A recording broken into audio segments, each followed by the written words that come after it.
जातिगत जनगणना जो हुई है ये केवल हिंदुओं की ही जातियों क्यों देखा गया?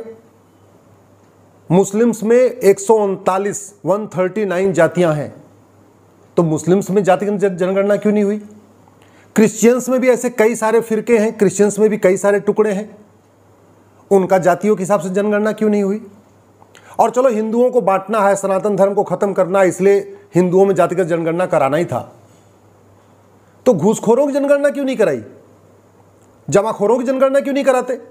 मिलावटखोरों की जनगणना क्यों नहीं कराते? कालाबाजारियों की जनगणना क्यों नहीं कराते? मुनाफाखोरों की जनगणना क्यों नहीं कराते? दलालों की जनगणना क्यों नहीं कराते? काला धन रखने वालों की जनगणना क्यों नहीं कराते? बेनामी संपत्ति ले जिनके पास है उनकी जनगणना क्यों नहीं कराते? आय से अधिक संपत्ति जिनके पास है उनकी जनगणना क्यों नहीं कराते? माओवादियों की जनगणना क्यों नहीं कराते? नक्सलियों की जनगणना क्यों नहीं कराते? जो घटतौली करते हैं उनकी जनगणना क्यों नहीं कराते?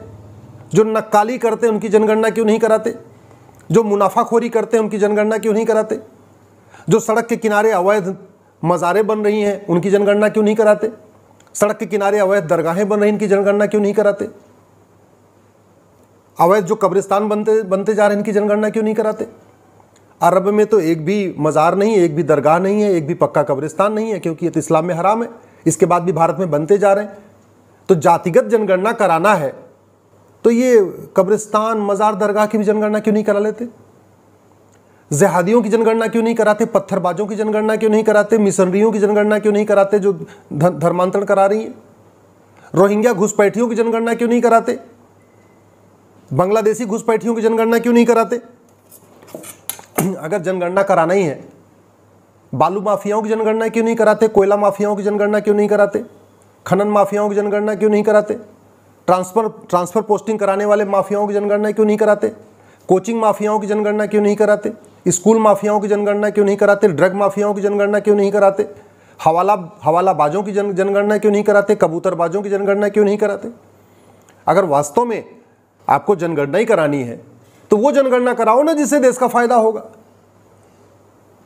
कितने गुलामी के कानून चल रहे हैं उनकी जनगणना क्यों नहीं कराते?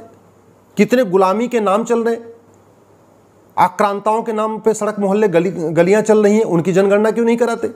आज भी जिस बख्तियार ने नालंदा यूनिवर्सिटी को जलाया वहां पे बख्तियारपुर चल रहा है, तो कितने ऐसे गुलामी के नाम हैं उनकी जनगणना क्यों नहीं कराते?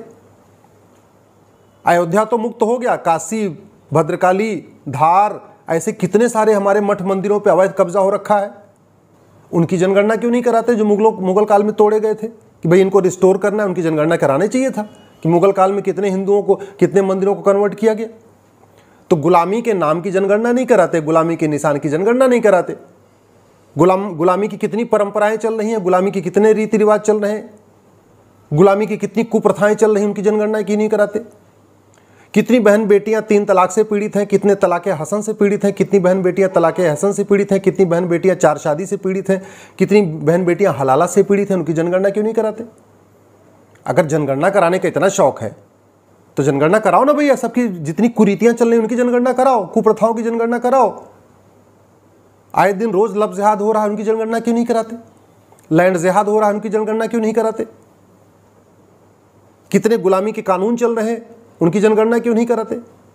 अगर वास्तव में आपको सुधार करना है तो गुलामी के नाम हटाओ, गुलामी के निशान हटाओ, गुलामी की प्रथाएं खत्म करो, गुलामी की कुप्रथाओं के खिलाफ कानून बनाओ, ये गुलामी की पुलिस व्यवस्था इसको बदलो।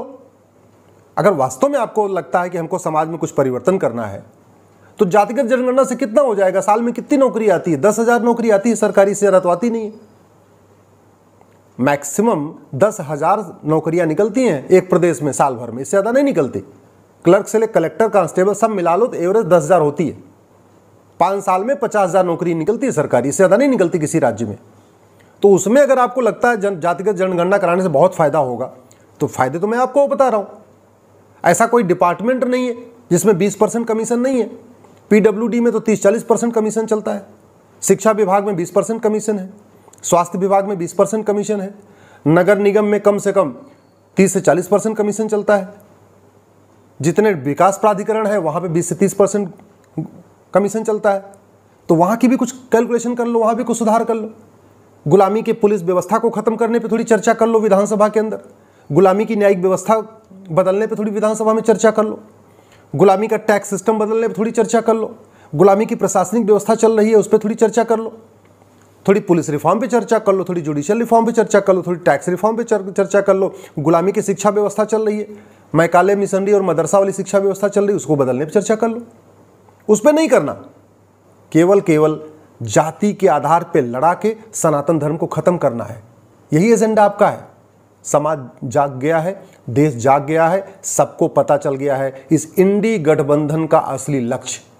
और मैं तो धन्यवाद दूंगा स्टालिन को, जिसने पब्लिकली कह भी दिया कि इंडी गठबंधन बना ही है सनातन धर्म को खत्म करने के लिए।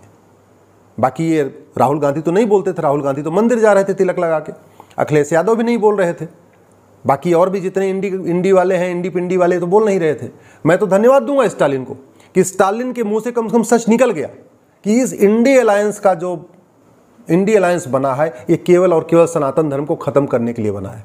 जो इनका छुपा हुआ एजेंडा था, जो इनके अंदर अंदर पक रहा था कि कैसे जातियों के आधार पे तोड़ना है, कैसे भाषा के आधार पे तोड़ना है, कैसे क्षेत्र के आधार पे तोड़ना है, कैसे अगड़े पिछड़ों को लड़ाना है, कैसे दलित बनाम सवर्ण करना है, कैसे बंगाली बनाम गुजराती करना है, कैसे गुजराती बनाम तमिल करना है, भाषा के आधार पे लड़ाना है, जाति के आधार पे लड़ाना है, क्षेत्र के आधार पे लड़ाना है, वो सारा का सारा एक दिन स्टालिन के मुंह से निकल गया।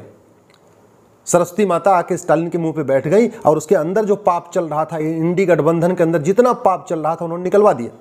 तो मैं तो धन्यवाद दूंगा कि भैया उसने सच बोला कि हाँ इंडी गठबंधन बना है सनातन धर्म को खत्म करने के लिए। मैं राहुल गांधी, नीतीश कुमार और जितने भी इंडी वाले नेता हैं इनको चैलेंज करता हूं, तुम्हारे अंदर है हिम्मत पुलिस रिफॉर्म करने की? है तुम्हारे अंदर हिम्मत जुडिशियल रिफॉर्म करने की? जनता परेशान है, थाने दलाली के अड्डे बने हैं, उस पर तुम कुछ करते नहीं। तहसील में कमीशन खोरी बढ़ गई है, किसान मजदूर जाके तहसील में तहसीलदार के यहाँ अपना नाक रगड़ रहा है, उसको न्याय नहीं मिल रहा है, उस पर तुमसे कुछ होता नहीं। जिला कचहरी दलाली का अड्डा बन चुका है, वहां केवल तारीख पे तारीख मिल रही है। बेचारा किसान मजदूर, सब्जी बेचने वाला, रेहड़ी पटरी पर रहने वाला रोज वहां जा रहा है, वहां पे उसका तुम कुछ करते नहीं हो। दबंग गरीबों की जमीन पे कब्जा करते रहते, प्रॉपर्टी को आधार से लिंक करने के लिए तुम कानून बनाते नहीं हो। और ले दे करना क्या है कि जाति के आधार पे बस इनको जातिगत जनगणना कर दो और उसके बाद इनको आपस में लड़ाते रहो, फूट डालो, राज करो। जो काम अंग्रेजों ने किया, जो काम मुगलों ने किया, वही काम तुम कर रहे हो। शर्म नहीं आती? तुम्हें शर्म आए चाहे ना आए, समाज जाग गया है। अब समाज को पता चल गया है कि तुम्हारा असली लक्ष्य केवल और केवल भारत हिंदुस्तान को पाकिस्तान बनाना है। तुम्हारा असली लक्ष्य हिंदुस्तान को अफगानिस्तान बनाना है। तुम्हारा असली लक्ष्य हिंदुस्तान से हिंदुओं को सफाया करके हिंदुस्तान को बांग्लादेश बनाना है। तुम वही चाहते हो कि जैसे अफगानिस्तान से हिंदू खत्म हो गए, पाकिस्तान से हिंदू खत्म हो गए, बांग्लादेश से खत्म हो गए, जैसे भारत के 9 राज्यों में हिंदू खत्म हो चुके हैं, ऐसे सभी राज्यों में खत्म हो जाए। तुम्हारा असली लक्ष्य है कि जैसे भारत के 200 जिलों में हिंदू खत्म हो गए हैं, तुम चाहते हो 750 जिले जो भारत में हैं सब में हिंदू खत्म हो जाए। आपस में लड़ते मरते रहें, दलित बनाम सवर्ण होता रहे, अगड़े पिछड़े आपस में लड़े, ब्राह्मण क्षत्रिय आपस में लड़े, यादव पटेल आपस में लड़े, यादव और हरिजन आपस में लड़े, पासवान आपस में लड़े, ये लड़ते रहें। अब तुम मजे करते रहो, बढ़िया तुम पैसे लूटते रहो और लूट के तुम ऑस्ट्रेलिया में घर बनाते रहो, तुम इंग्लैंड में बढ़िया घर बनाते रहो, तुम अमेरिका में घर बनाते रहो। तुम्हारा यही लक्ष्य है। मैं देश के युवाओं से रिक्वेस्ट करता हूं, इनके असली मंसूबों को पहचानिए और इस विषय को घर घर पहुंचाइए। फेसबुक पे लिखिए, ट्विटर पे लिखिए, इंस्टाग्राम पे लिखिए, इस वीडियो को अधिक से अधिक फॉरवर्ड करिए, जन जन को बताइए कि किस तरीके से इंडी अलायंस का असली लक्ष्य है सनातन धर्म को खत्म करना। और सनातन धर्म को खत्म करने के लिए इन्होंने जो पहला बड़ा स्टेप लिया है वो जाति के आधार पर लड़ाया है।